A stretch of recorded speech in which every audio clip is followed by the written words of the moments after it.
Okay, got my front forks off my Vader 2 or Venom X20, whichever one you want to use.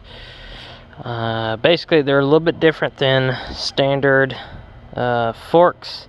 It's pretty much a cartridge, everything's inside here. This is a nut here. You get your bottom part here, and you have a Allen bolt. Here's the different part. Could be because they're upside down forks. I can't remember. I know on standard forks, you pull that bolt out, it'll start leaking. That bolt actually goes into the rod compressor with this, but a lot smaller inside the spring. Then it leaks out. This just holds the bottom on, and so it's all self-contained. You can just, once you do that, you can slide it out. You don't have to take your seals out or anything. Now, you do need to be careful because I had some rust and stuff. You need to clean this up real well, because when you pull this out, you don't want anything sticking out and nicking your seals if you're going to reuse them. I'm going to reuse mine because I didn't order any. I'll go ahead and give you the sizes. The dust seal is a 31, 43, 14, and that's inner diameter, outer diameter, thickness or height. The actual oil seal is 31, 43, 10.3. So that's going to be a kind of an oddball. May be able to get rid just go with a 10, because usually this spring catch here is usually right on the seal. This is not. As you can see, there's a good gap there. Usually this is pretty much even. You have to get that at the right depth, and then the groove there will then show, and then you pop that spring in. This is obviously not. So you could technically go with a taller one. Obviously I wouldn't recommend it. I mean, that's pretty much right there before it chafers off right there. So like I said, I'm gonna reuse mine. They weren't leaking or anything. I'm just changing oil real quick. I'm gonna go with a 15 oil, since these, you know, small forks and big, not a big body, but you know, I'm not a kid. So I'm gonna go with 15.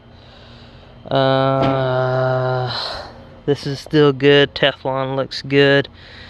And like I said, I don't feel, I'm not gonna take this apart. Like I said, I got pretty much all the oil I could get out of this thing.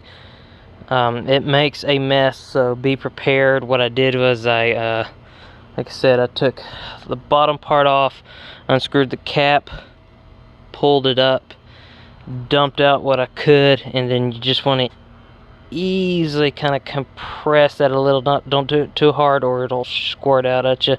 And then eventually what's going to happen is, while this is still in the outer tube, you're going to hold like this, and it's going to come out of one of these holes here, or kind of out of here too, right there where the shaft goes in.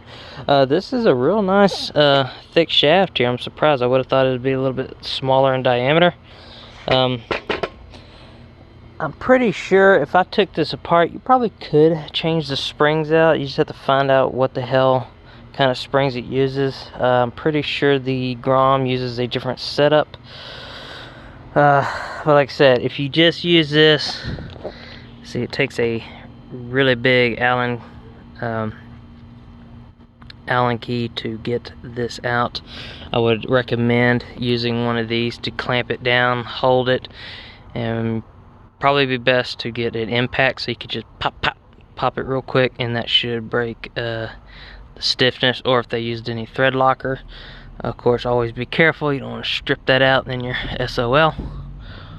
Other than that, you can see, like right there, see how it's a dead end. So there's that. I'm gonna use this fork oil. I'm just gonna copy what comes out Actually, you know what? I'm gonna go ahead and get the next one and drain that one and see which one's the highest, and then I'll use that measurement for both of them, and just go off of that. I'll get online and see if there's an actual. I don't know if there really is an actual. Oh, another thing, shove a paper towel right there, because this is gonna be not full, but it's gonna be coated on the inside wall, so you can do that and let it kind of drain down. Get that clean out, wipe out all the old stuff. It looks dark, but when it's pouring in a stream, it's pretty clear. It just darkens up once it gets enough solid mass here. I didn't see any like metal flakes or anything. Nothing's floating in there, so doesn't smell burnt or anything, which it should never smell that way on a fork oil. But this stuff is not too bad. Of course, I don't know the viscosity or weight or anything like that, but overall it wasn't too bad.